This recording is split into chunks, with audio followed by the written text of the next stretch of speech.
Be ready. 5 seconds. Start. Sir, I would also like to take into consideration the role of the various developed countries, whether we call them superpowers or whether we call them highly industrialized nations.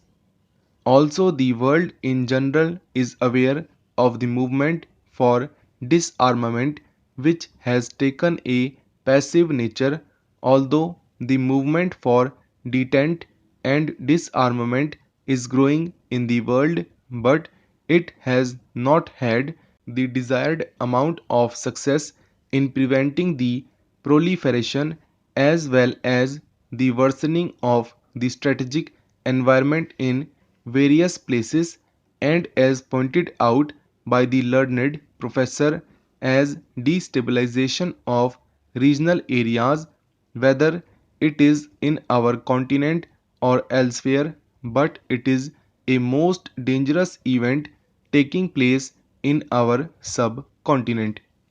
It affects every life of our country, every citizen of our country.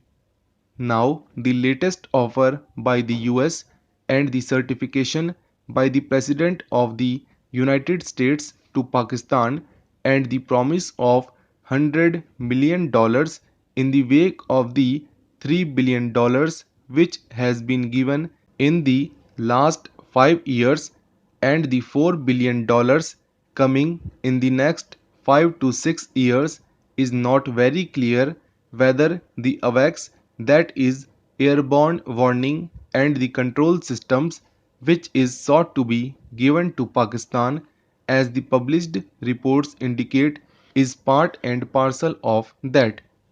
As has been brought out by various members, this sophisticated and highly complex command control and communication system will make a sea change in the entire security environment and will also induce an arms race against the various developing countries, including ours.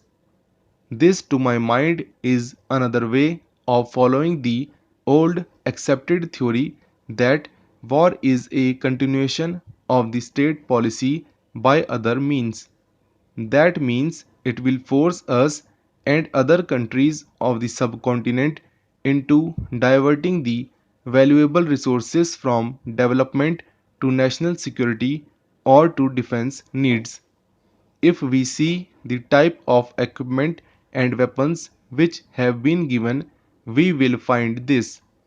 One is the harpoon missiles, which cannot be used anywhere but in the sea, and over again, spokesmen from our government have raised it in this house that it cannot be used either against the Soviet Union or against Afghanistan. It can only be used against us and our navy. The Abrams heavy tank, which the learned professor has mentioned, can only be used in the plains. Along with the formation of the Central Command and the Rapid Deployment Force of the United States, this area, which had been free from nuclear threat, will now have this threat for times to come, and we have to ponder over it, and government will have to do some serious thinking how to neutralize and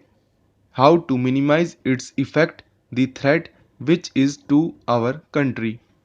If we also compare India's track record as far as nuclear energy development programs or use of nuclear energy is concerned, we will see that right from the early 50s or even the late 40s, we had taken recourse to borrowing technology from Canada, the United States, France, and other advanced countries, but today we are in a position where we have not only added to our indigenization efforts and involved and reached a position of self reliance in technology, but we are also in a position where we can help other third world countries.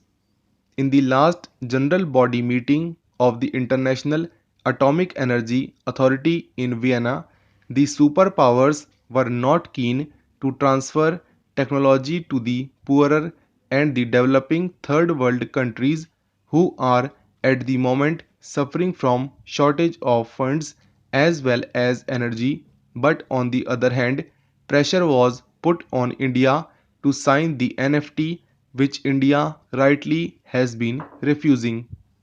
And it goes to the credit of our scientists that we made a commitment on behalf of India that we would share our technology and our expertise in the field of nuclear power generation with the developing third world countries at a time when nobody was willing to share it with them.